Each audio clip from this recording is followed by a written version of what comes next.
from negative infinity to 2, and from 2 to 0, and then the graph is decreasing from 0 to 2. Sorry, these are negative 2's. Apologize profusely. And from 2 to positive infinity for the decreasing. And now we want to see where the point where the y value is 1 and negative 1. Well, we take a look at 1 here. We come across to see where the graph, the reciprocal graph, has a y value of 1, and there are 2 spots, quite coincidentally, where the graph intersects the original function of y equals x squared minus 4, and where y equals negative 1, the graph intersects the reciprocal function and the original function at y equals negative 1, which is x equals positive or negative root 3. So those are going to be the same points again. So positive or negative root 5 and 1, and positive or negative root 3 and negative 1. And sorry, now I just noticed another mistake here, which should be negative 1 right there. Now I'm also going to, right here, I should include this into the table, the y-intercept, y equals 0, and y equals 0 here, for those first 2 functions, and then y equals negative 4. And now let's take a look at the y-intercept for the reciprocal function. And so because it is a reciprocal function, if the y-intercept for the original is negative 4, then the y-intercept for the reciprocal function would be 1 over negative 4. And so the y-intercept occurs when x equals 0. So if we substitute 0 into here, so for the y-intercept, y equals 1 over 0 squared minus 4. That gives us 1 over negative 4. So the y-intercept is right here at negative 1/4. Okay, reciprocal function, that makes sense. Y-intercept of the original is negative 4. The reciprocal of that is y equals negative 1/4. Okay, so the y-intercept here, negative 1/4.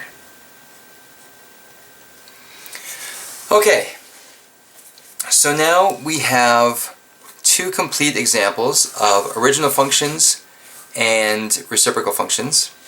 What I'm going to ask you to do is the following, and this is very explicit and very specific, and it is written on this other sheet for you here.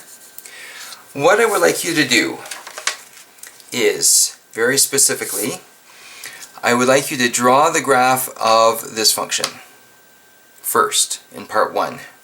Okay, so for part A and part B at the bottom, draw the original function for part 1 first. So draw this function. Then what I'd like you to do is complete the column in the table according to this function only, just the original, just like we did in the first 2 examples. So you're going to fill in this column of information for that function y equals 2x plus 3, and only that column at the first. Then, once you have all this information in this column, what I want you to do is use some intuition and what you've observed from these first 2 examples, and I want you then to fill in this information in this column for the reciprocal function. You'll easily be able to do that because we notice very distinct patterns with the features that we're looking at between the original functions and the reciprocal functions. Okay, so we notice very specific similarities. Once you get this information for the original function, then transfer all the information to the column according to the reciprocal function. Once you've done that, Then take all this information and graph the reciprocal function on this other grid. Okay? Do it in that order and be very specific to do it in that order, and that will allow you to graph this function accurately without plotting points. You'll plot a couple points, but you don't have to spend lots of time calculating and plotting points to graph this. Okay? Then, of course, for part B, graph this function,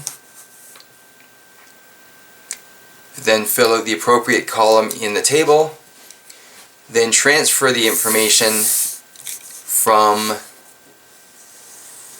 this column into the table for the column for the reciprocal function, and then after you get all that information filled out, then go ahead and graph the reciprocal function on this grid.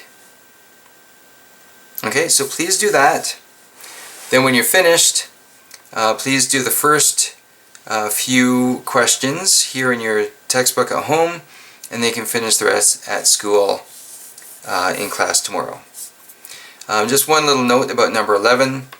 The denominator of the form of the equation stated in the question is standard form. Your equation does not have to be standard form. Okay, so just leave it in factored form. It'll be much easier for you. Okay, so that is all there is for section 5.1, graphs of reciprocal functions. So thank you very much for your attention. Have a good evening, and we'll see you in class.